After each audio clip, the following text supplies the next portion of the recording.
Olá, sejam bem-vindos à terceira temporada do podcast Direito Empresarial Café com Leite.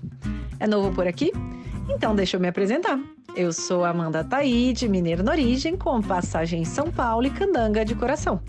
Casada, mãe do Pedro, de 4 anos. Pedro Ataide Rivera Piteu Maranhão. Do Lucas, de 2 anos. Lucas lindo. Já é. E tutora do Vira-Lata Farofa. Sou professora doutora da Universidade de Brasília, UNB, dos cursos de Direito Empresarial, Concorrência, Comércio Internacional e Compliance. E esse é um podcast idealizado e planejado para as turmas da graduação em Direito Empresarial na UNB, nas disciplinas de Direito Comercial 1.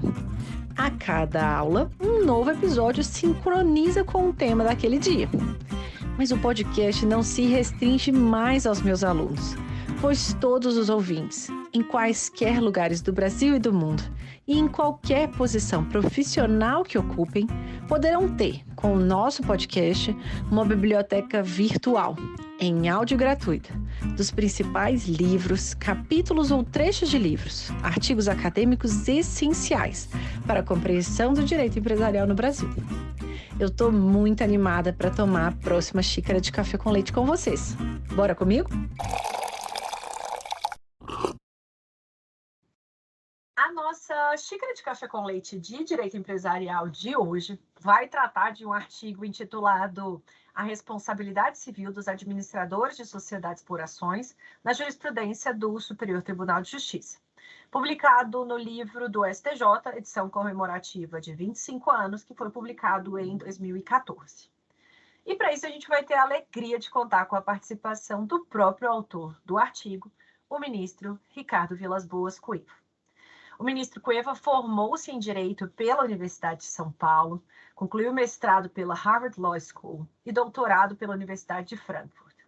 Atuou como procurador do Estado de São Paulo, como advogado em escritório de advocacia, como procurador da Fazenda Nacional, foi também conselheiro do CAD, foi presidente do Conselho Federal Gestor do Fundo de Direitos Difusos, e em 2009 licenciou-se do cargo para exercer a advocacia privada e, em 2011, foi nomeado ministro do STJ. Tive a oportunidade de conhecer o ministro Cueva ainda no CAD e acompanhar a sua trajetória e a sua generosidade desde então. Ministro Cueva, muito obrigada por ter aceitado o convite para participar do nosso podcast e por apresentar, de um modo simples, curto e gostoso, esse tema da responsabilidade civil dos administradores de sociedades por ações na jurisprudência do STJ. Bom dia, Amanda. Eu que agradeço o convite generoso da sua parte para falar um pouco de um tema tão relevante. Nós nos conhecemos desde a época do CAD, como você lembrou, e isso tem... quem passou pelo CAD nunca esquece a importância desse trabalho de compartilhamento de ideias e métodos diferentes do direito da economia, né?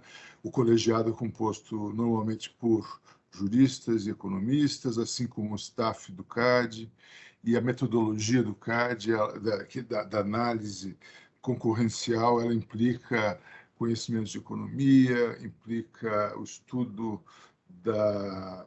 não só da doutrina estrangeira, mas de teorias econômicas. É muito enriquecedor e todos os que passam por lá sempre continuam a se interessar pelo tema, ainda que, como eu, já não trabalhem mais diretamente com isso.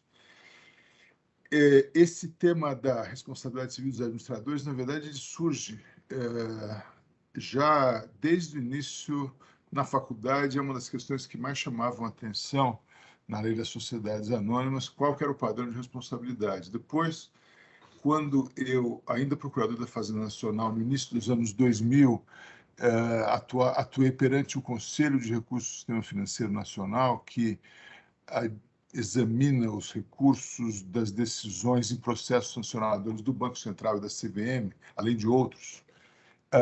Essa questão aparece com muita clareza e depois também, obviamente, no tribunal. Assim, quando surgiu o convite para escrever um artigo no livro comemorativo dos 25 anos do tribunal, pareceu natural que eu tratasse de um tema que dizia respeito também a alguns julgados que eu havia, já como juiz aqui no STJ, participado. Uma das coisas que mais me chamaram a atenção aqui, ao examinar a matéria societária, é a falta de uma jurisprudência mais caudalosa sobre o tema. Talvez isso se deva aos óbices sumulares, né? Sobretudo as súmulas 5 e 7, que nos impedem, como Tribunal Superior, de conhecer matéria de fato e matéria de prova. Muitas dessas questões da apuração da responsabilidade em concreto dos administradores, elas pressupõem essa análise e, por isso, talvez, é uma das hipóteses, no STJ a gente acabe não tendo tantos julgados assim sobre o tema, mas temos alguns julgados que são muito relevantes e que norteiam o nosso trabalho e que têm sido consistentemente utilizados.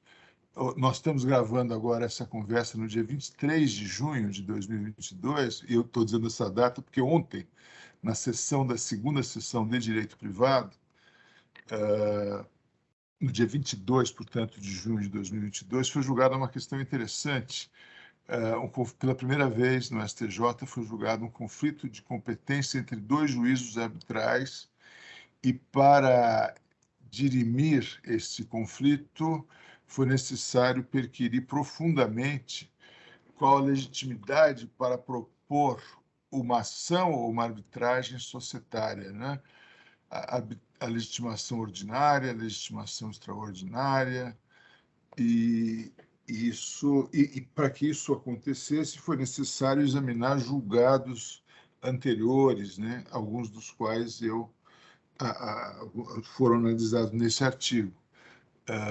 É uma questão de fato importante, porque ela está presente nas análises que a CVM faz nos processos administrativos sancionadores, e ela, de algum modo, cria o padrão de conduta do administrador, o padrão de responsabilidade do administrador de sociedades por ações, como deve se efetuar a legitimação extraordinária, ordinária, a legitimação nas ações individuais, a questão do prejuízo direto ou indireto, enfim, várias questões relevantes que é importante que sejam fixadas no Tribunal Superior competente para fixar a interpretação do direito federal no Brasil. Foi isso que me motivou, em princípio, a escrever o artigo, uma resposta um pouco prolixa, mas também o fato de eu ter estudado, eu ter feito mestrado nos Estados Unidos,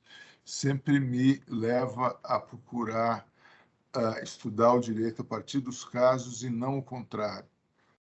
O método de caso parece muito relevante para fazer uma análise que acompanhe a evolução do direito, da jurisprudência, e foi isso que me levou, e tem me levado a escrever alguns outros trabalhos a partir da jurisprudência, que me parece uma maneira mais enriquecedora de analisar algumas questões jurídicas. Interessantíssimo, porque a gente percebe, né, que os temas às vezes vão nos permeando ao longo da vida, né? O senhor mencionou que já te inquietava desde cedo, né, desde o início ali da trajetória profissional, e que ao longo, né, agora já no STJ veio até a oportunidade de escrever, né, e julgar esse tema. Então é interessante como alguns temas acadêmicos acabam nos permeando, e a experiência acadêmica, né, nos Estados Unidos vai também sendo repercutida, né, na produção acadêmica. E para a gente começar, então, entendendo e apresentando os conceitos para os alunos da UNB, para os nossos ouvintes, né? Qual que é o fundamento jurídico? A gente está falando de responsabilidade civil dos administradores de sociedades por ações. Qual que é o fundamento jurídico para essa responsabilidade? A lei das SA, ela fixa no artigo 153, né, o dever de diligência dos administradores, e nessa seção, né, de deveres e responsabilidades, define quais são os deveres e responsabilidades do administrador de sociedades anônimas. E essa é uma das primeiras questões interessantes, né? Porque se a gente olhar o artigo 153 da Lei das SA, que é uma lei feita em 1976, né? Já tem algum tempo, ela fala que o administrador da companhia deve empregar no exercício de suas funções o cuidado e diligência que todo homem ativo e probo costuma empregar na administração dos seus próprios negócios. A primeira pergunta que surge hoje, decorridos mais de 40 anos da lei, bom, qual que é o padrão, então, para aferir a responsabilidade do administrador? Qual que é o padrão de diligência que ele deve ter? É o padrão do bônus pater familia, que a gente aprende na escola, ou seja, ele deve ter apenas as qualidades do homem médio, ativo e probo, ou ele deve ter qualificações especiais. No direito americano, mais uma vez, a gente colhe um exemplo de como o direito, né, e a própria prática e a jurisprudência tem avançado nessa questão. Lá é muito comum você encontrar a referência à chamada Business Judgment Rule, ou seja, a regra da decisão empresarial, que exige que o administrador não tenha apenas essas qualidades do homem comum, que em princípio eram destinadas à manutenção do patrimônio, né? A não corrosão do patrimônio, um dever de cuidado básico que não exigia uma especialização ou uma qualificação profissional mais elevada. Com o tempo, foi-se vendo que aquele padrão tradicional antigo já não mais se adequava a uma sociedade muito complexa, com contratos, com operações complexas, com funcionamento muito complexo da economia, e então passou a se exigir um padrão mais alto, e aí hoje já se fala até mesmo que o administrador deveria ter na verdade, uma perícia artis, ou seja, uma formação específica que o habilite para o exercício do cargo em linha do que a gente vê no direito comparado, né?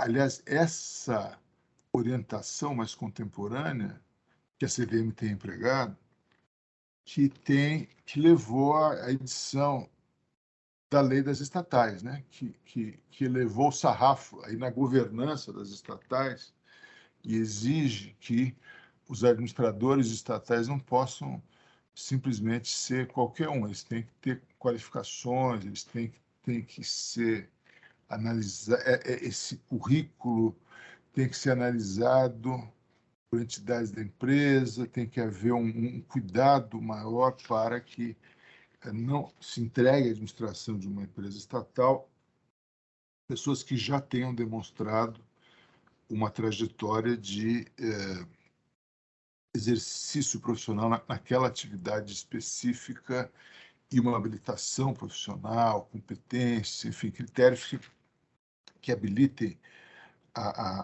aquela pessoa a exercer o cargo de administrador como deve ser exercido e, obviamente, ser responsabilizado como tal, né? É óbvio que essa questão também envolve, né, a questão da responsabilidade dos administradores de companhia, ela envolve também saber o padrão de responsabilidade, né? Ela é subjetiva, ela é objetiva. O artigo 158 da lei, ele é relativamente ambíguo, porque ele tem uma redação um pouco confusa, né?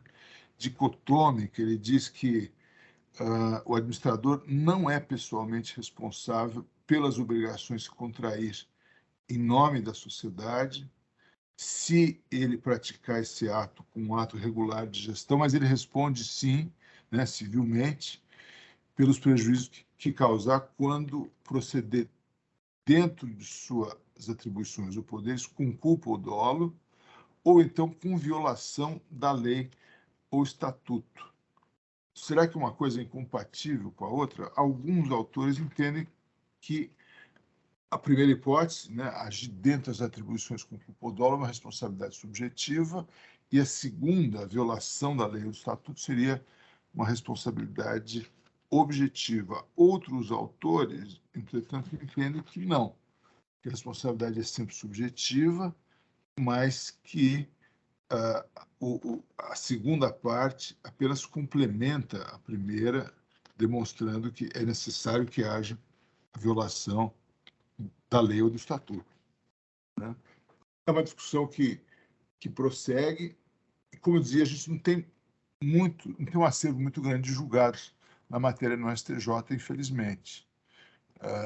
Daí porque se constata um certo esforço de evitar que os casos complexos de direito societário, que não sejam objeto de arbitragem, cheguem ao STJ e possam ser analisados adequadamente.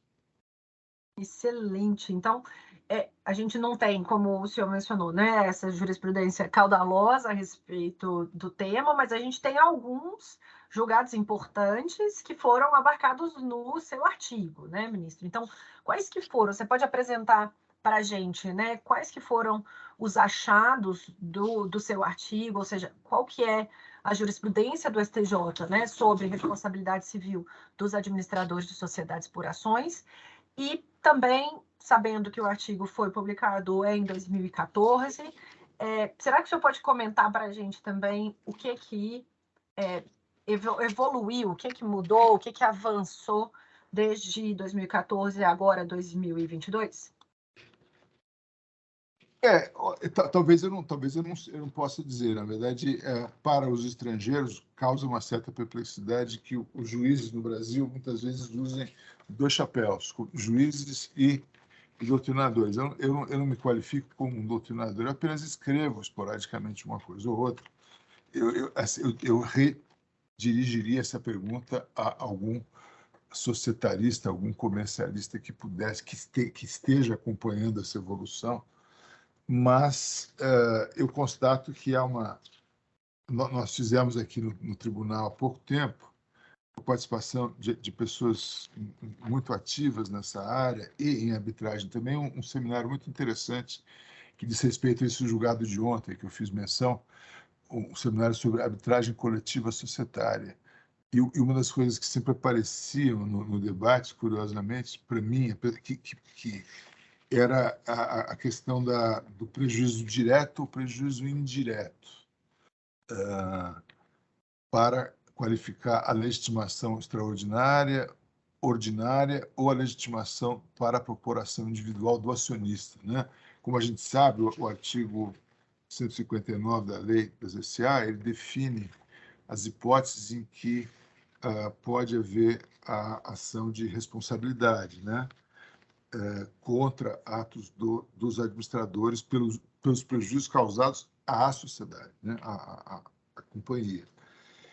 E a primeira hipótese, né, que a gente vê é que a legitimação ordinária para propor essa ação de responsabilidade civil é a da própria companhia, né, a chamada ação ut universi, né, que depende de uma Assembleia Geral ordinária ou ordinária que defina que será proposta a ação. Existe uma outra legitimação extraordinária, né, que é aquela de qualquer acionista, o parágrafo 3º do artigo 159, que qualquer acionista pode promover a ação se a companhia não a promover no prazo de 3 meses da Assembleia Geral, que é a primeira hipótese dessa ação singular, né? É uma legitimação ordinária porque o acionista propõe uma ação em nome próprio para postular direito alheio, porque, afinal de contas, a lesão, o dano foi causado à companhia e não diretamente a ele, né? Então, o dano direto aí é o dano à companhia, que deve ser indenizada. O acionista aqui, ele postula uma ação, ele postula nessa ação ut singuli aí uma indenização por um dano que ele sofreu indiretamente, já que ele é apenas detentor de um título sobre uma parte da companhia, então esse dano não é diretamente a ele. Existe também aquela hipótese do parágrafo 4º do artigo 159, que diz que se a Assembleia decidir não promover a ação, um acionista que tenha pelo menos 5% do capital social pode promover essa ação. É uma representação adequada, né, que a lei criou para evitar que haja manipulações da Assembleia ou mesmo abuso do poder de controle, para evitar que os administradores, que muitas vezes se confundem com os controladores, sejam responsabilizados. E, além dessas hipóteses, né, de ações de legitimação extraordinária, existe aquela também do parágrafo 7º, que é a ação que o acionista ou um terceiro pode propor quando for diretamente prejudicado pelo ato de administrador, que é uma outra hipótese, né? E daí surge essa distinção sobre o dano direto e o dano indireto. No julgado de ontem sempre se falou muito de um recurso especial julgado em 2014 pela quarta turma, recurso especial 1.214.497, que teve como relator por acordo o ministro Raul Araújo, e nesse julgado também, por sua vez, se faz referência a um outro recurso especial,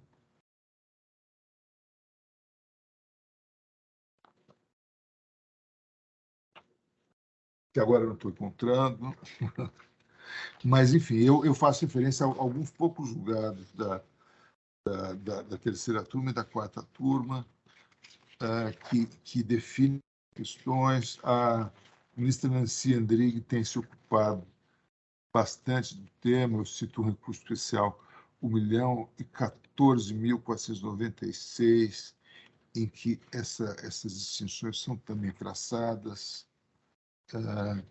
E a partir desse caso, sobretudo, e de alguns outros, eu procuro, então, entender como essa jurisprudência tem evoluído no tribunal.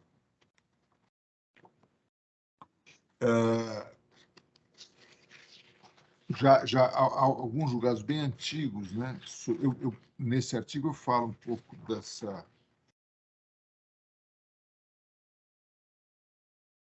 desse recurso que eu acabei de aludir, o recurso também 1.377.908. Cito vários julgados da terceira, da quarta turma e da segunda sessão. Deixei de mencionar alguns outros julgados que certamente ocorreram depois disso e que também geram uma certa perplexidade da doutrina, muitas vezes, além dessa questão do dano direto e indireto, a questão de saber se a Assembleia Geral, que aprova as contas da sociedade, de alguma maneira exonera o administrador ou não.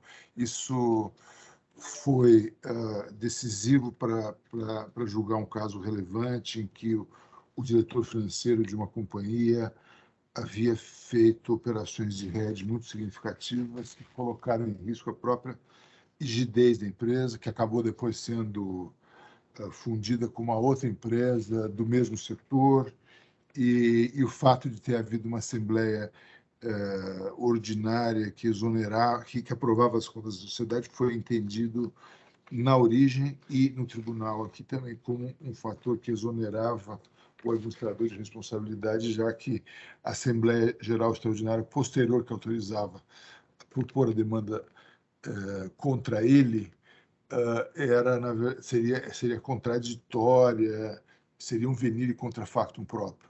Então, algumas questões como essa acabam sendo julgadas no STJ, como eu disse, menos do que deveriam, né? Nós deveríamos fazer um esforço maior para realmente julgar essas questões com maior profundidade, e isso talvez implicasse algumas reformas estruturais do próprio sistema de justiça, né? O sistema de justiça, como todos sabem, tem ainda a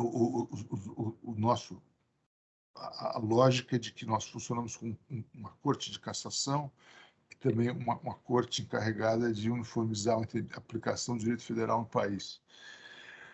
E temos o dever de julgar tudo sem filtros processuais adequados. O Supremo Tribunal Federal, depois da emenda constitucional 45, passou a ter o filtro da repercussão geral, que originalmente nós deveríamos ter também. Por alguma razão, esse filtro não foi aplicado naquela ocasião, em 2004, ao STJ. Com isso, nós temos uma situação em que julgamos por ano mais de 500 mil recursos, e o número é crescente. E precisamos, então, um filtro processual que permita julgar com mais profundidade, julgar menos e melhor, né? E não repetidamente a mesma coisa. A reforma processual, com os efeitos vinculativos das decisões dos tribunais superiores, acabou, de alguma maneira, ajudando, mas ainda não teve um impacto tão significativo quanto se imaginava. Há uma emenda constitucional que procura criar uma análise de relevância, um filtro de relevância para aqueles recursos que devam ser julgados para o STJ. Isso pode, sim, ter um impacto muito grande, está dependendo de uma análise na Câmara, já passou em 2 turnos na Câmara, no Senado, agora volta à Câmara para apreciação de alguns pontos que foram alterados no Senado. Isso será decisivo para que o tribunal possa realmente exercer seu papel. Além disso, na minha opinião, uma vez feito o filtro, aí sim poder-se-ia pensar talvez num outro modelo de tribunal mais semelhante ao que existe, por exemplo, na Alemanha. Na Alemanha, o BGH, que é a corte encarregada dessa mesma função de uniformizar o direito federal, tem mais juízes, mas também tem turmas especializadas, né? Uma turma de responsabilidade civil, outra de contratos, outra de direito de família, outra de seguros, outra de direito societário. Aqui, ao contrário, nós temos apenas divisões muito gerais, né? Direito privado, direito público, direito penal, e dentro de cada uma dessas áreas há 2 turmas que têm visões muitas vezes contrastantes, que muitas vezes acabam decidindo a mesma questão de direito sob enfoques diferentes, o que leva a uma apreciação pela sessão que reúne as 2 turmas sobre qual jurisprudência que deve prevalecer. É um procedimento muito lento, demorado e sujeito a reveses, a uma análise muito detalhada dos casos, que talvez dificulte aprofundar a análise de questões de direito e talvez pudesse ser modificada, talvez pudesse ser objeto de uma reapreciação para que nós também passássemos a ter turmas especializadas que fizessem, claro, com um volume muito menor, né, fizessem uma análise vertical desses temas e pudesse pacificar o direito. Super bacana, ministro. Então, acho que é interessante a gente pensar, né, das reflexões trazidas nos casos, né, o padrão de diligência, né, que a gente tem que ser analisado, esse padrão de responsabilidade, essa questão do dano ser direto ou indireto, e sobre isso eu faço um link com o episódio de abertura dessa 3ª temporada do podcast, que foi com o professor Guerreiro, em que ele estava justamente comentando o texto da Sociologia do Poder da Sociedade Anônima, um texto clássico do professor, e ele, em uma das suas passagens, comentando sobre a baixa utilização dessas ações subsidiárias, né, essas ações derivadas dos acionistas, detentores aí de 5%, para buscar essa responsabilização dos administradores, e uma das perguntas que eu fiz para ele era por que, né, que a gente tinha isso. Então, só para os ouvintes aqui, a gente remeter ao episódio também do professor Guerreiro, e é interessante essa reflexão sobre, né, a responsabilização do administrador aqui na seara civil e as repercussões ou correlações que podem ter tanto na seara administrativa, então a gente ter essa eventual responsabilização no âmbito da CVM e também penal. Então a gente já tem outros episódios também nessa temporada sobre responsabilidade administrativa dos administradores, inclusive uma discussão sobre responsabilidade por omissão, então uma discussão que avança ainda mais, né? Qual é a possível caracterização dessa responsabilidade por omissão dos administradores e uma responsabilidade penal. Então a gente vai vendo que esses mundos aparentemente estanques claramente não estão estanques, né? Eles se conversam e em algum momento eles acabam desembocando, né? Aí nos tribunais para tomar essa decisão e vamos acompanhar para torcer para a gente ver se teremos, né? Se eu puder fazer um outro... Claro. Quer dizer, aquele julgado a que eu me referi, né,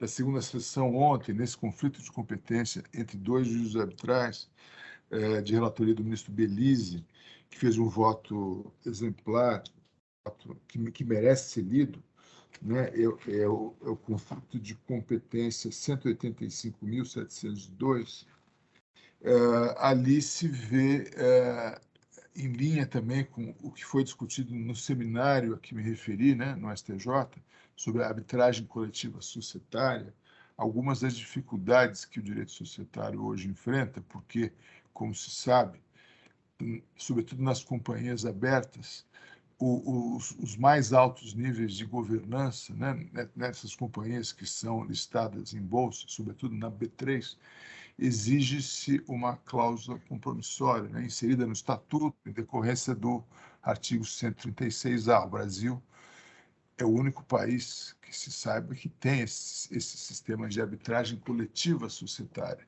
no qual essas ações a que a gente se referia, elas são passíveis, elas são remetidas à arbitragem. Claro, a arbitragem de conflitos referentes às sociedades anônimas existe em toda parte, mas em se tratando de companhias abertas que envolvem interesses múltiplos, muitas partes e a captação de recursos, né, e que tem uma regulação muito detalhada, tanto nos Estados Unidos como aqui, em toda parte, foi inserido o artigo, as companhias abertas passaram a incluir em seu estatuto social essas cláusulas, as demandas começaram a ser julgadas, mas remanescem algumas questões, por exemplo, a arbitragem, a confidencialidade é a regra. Será que numa companhia aberta que envolve milhares de acionistas, milhares de investidores, nem sempre investidores sofisticados, será que é possível preservar essa regra de confidencialidade ou será que nós deveríamos ter um pouco mais de transparência? Qual é o que os investidores ou acionistas devem saber sobre a existência de uma arbitragem ou não? Afinal de contas, quem vai investir numa companhia ou comprar uma ação ou uma debênture de uma companhia deve saber se existe algum risco relevante que paira sobre aquela empresa, alguma arbitragem de bilhões de reais que pode comprometer o destino daquela empresa. Com a confidencialidade, isso não acontece. As intimações, as notificações, como se dá a questão da dispendência, da conexão, que era o caso aqui de ontem. Se o tribunal arbitral tivesse regras, e afinal de contas eram duas arbitragens no seio do mesmo tribunal arbitral, esse tribunal arbitral não tinha regras próprias para definir dispendência, conexão, coisa julgada, eficácia erga omnes, como é que se dá isso? E aí, obviamente, surgem discussões relevantes. Ninguém quer dizer que a arbitragem não seja útil e necessária e possa trazer benefícios grandes aos acionistas minoritários também. Pode sim, pode ser muito importante e muito relevante, pode acelerar a indenização daqueles que sofrem danos e a indenização à própria companhia, mas também pode trazer alguns riscos. O que é necessário fazer? É necessário que os tribunais arbitrais adotem regras que definam esses possíveis conflitos, É necessário que haja uma mudança da lei, que preveja regras específicas para arbitragem coletiva societária. Enfim, são algumas questões em aberto. Ontem, nas manifestações dos meus colegas de segunda sessão, isso transpareceu muito, uma perplexidade muito grande, que o judiciário tenha que decidir um conflito de competência entre dois juízes arbitrais e que não haja regras claras que permitam a resolução desse conflito mediante a aplicação de regras transparentes, né? Foi necessário perquirir longamente sobre a legitimação para propor as arbitragens, com base na lei das ECA, com base na jurisprudência do STJ, para que se chegasse a uma conclusão. Excelente. Então já está o dever de casa para todos os nossos ouvintes para lerem esse julgado de ontem, que eu acho que vai poder permear, e quem sabe a gente vai ter um episódio na próxima temporada, na 4ª temporada, também sobre esse tema. E caminhando agora um pouco para o final, ministro, o senhor tem uma trajetória muito inspiradora, e a gente tem muitos jovens aqui, muitos alunos na UNB, em outros locais. Queria que o senhor comentasse um pouquinho sobre essa trajetória, eventuais acasos que aconteceram, como que fez, né? E como que esses acasos acabaram moldando aonde que o senhor está, quem o senhor é hoje. Comentar um pouquinho com a gente isso. Algumas coisas que vão acontecendo, você nunca imagina qual é a sua trajetória, é impossível prever todos os passos, né? O importante é sempre se empenhar, ter curiosidade, estudar. Por exemplo, eu, ao fazer uma tese de mestrado sobre tributação ambiental, que à época era um tema bem novo, fui levado a estudar mais economia também, alguns textos econômicos, né, que fundamentavam essa ideia, né, de você corrigir as externalidades mediante, seja tributo, seja a cobrança, seja a venda de direitos, a criação de mercados de carbono, por exemplo. Isso foi feito com o propósito de me dedicar a essa área, mas a minha trajetória profissional acabou me levando por outro caminho, acabou me levando também ao CAD, pelo fato de eu me interessar por essa relação direito e economia, e depois no CAD a me interessar por assuntos relacionados ao direito à concorrência, direito regulatório, e depois a atuar nessa área, tanto no CAD como escrevendo alguns textos sobre isso. E a própria coincidência de vir ao tribunal, nunca foi meu plano de vida vir ser magistrado. Eu vim pelo 5º constitucional, ou pelo 3º constitucional, já que no STJ é um terço, e foram circunstâncias fortuitas que acabaram me trazendo para cá, e a vida é assim. Acho que o importante é sempre continuar aprendendo, ter curiosidade por tudo, estudar muito sempre, porque muitas vezes as oportunidades surgem em áreas nas quais você não imaginava que fosse trabalhar. Os caminhos não necessariamente quase nunca são lineares, né? Vão acontecendo diversos acasos. E para a gente fechar a nossa pergunta clássica aqui do podcast, quem que o senhor gostaria de ouvir? Quem que foi um livro, um autor, um professor, um colega de tribunal, alguém que o senhor acha que ia ser importante para os nossos alunos, para os nossos ouvintes interessados em direito empresarial, em ouvir? Pode ser texto, pode ser alguém, a pessoa que o senhor gostaria de pegar o Spotify, abrir e falar, nossa, tem um episódio. Quem que o senhor gostaria de ouvir? Olha, apenas para me limitar aos participantes desse seminário que eu falei sobre arbitragem coletiva societária, e correndo risco, eu não tenho a lista dos nomes, correndo risco de esquecer alguns, eu falaria o professor Márcio de Souza Guimarães, a professora Ana Frazão, a professora Paula Forgione, a ministra Ellen Grace, e tantos outros, né? Na área internacional, eu ousaria sugerir que você falasse com Cass Sunstein, que é muito interessante, tem muita coisa a dizer, com aquela parlamentar americana que escreveu um livro interessante sobre direito dos trust nos novos tempos e que procura mudar esse paradigma que nós temos vivido ao longo desses últimos 40 anos, Amy Kubler-Ross, como que ela se chama. Enfim, há muitos nomes e certamente o seu podcast já é um sucesso.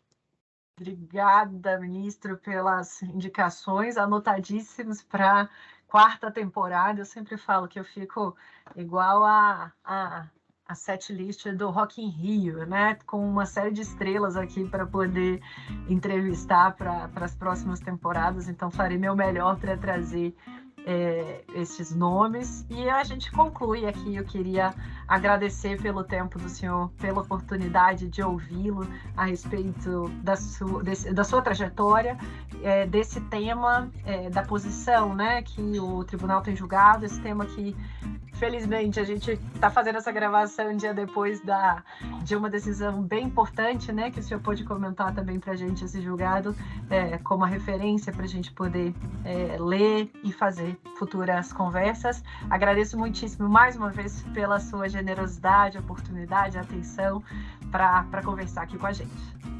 Eu que agradeço a oportunidade e muito sucesso à sua iniciativa, que é excelente para divulgar alguns temas importantes. Obrigada, até a próxima. Obrigado, um abraço.